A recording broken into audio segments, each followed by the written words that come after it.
বর্তমানে একটি কবরস্থানের সামনে দাঁড়িয়ে আছি। ধরুন এই কবরস্থানের একটি জায়গাও খালি নেই, কবরস্থানের সামনে লাশের মিছিল, গণকবরের প্রস্তুতি নেওয়া হচ্ছে। সেই পরিস্থিতিতে আমরা সিলেটবাসীরা কি করব? হ্যাঁ, বলছিলাম আসন্ন ভূমিকম্পের কথা।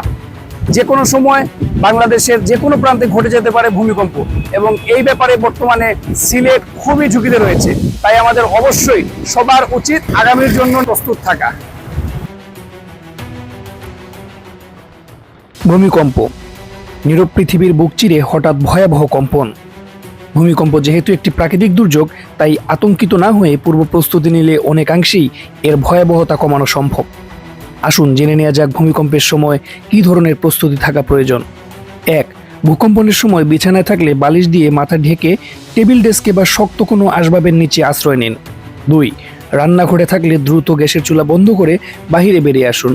3. ভীম, পিলার ও কলাম ঘেঁষে আশ্রয় নিন। 4.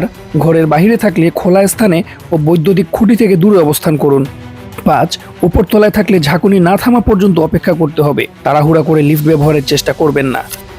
ঘরের মধ্যে অবশ্যই টর্চ লাইট, ছোট বাঁশি, পানি ও প্রাথমিক চিকিৎসার সরঞ্জাম হাতের নাগালে রাখুন। মনে রাখবেন, আসন্ন ভয়াবহ এই ভূমিকম্পকে বৃদ্ধাঙ্গুল দেখানোর কোনো সুযোগ নেই।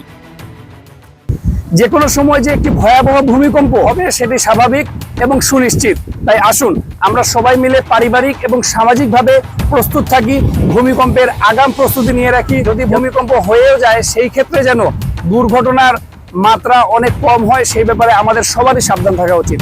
আসুন আমরা সবাই মিলে সচেতন হই এবং ভূমিকম্পের ব্যাপারে আগাম প্রস্তুতি নিয়ে রাখি। ভালো থাকুক আমার সোনার বাংলাদেশ।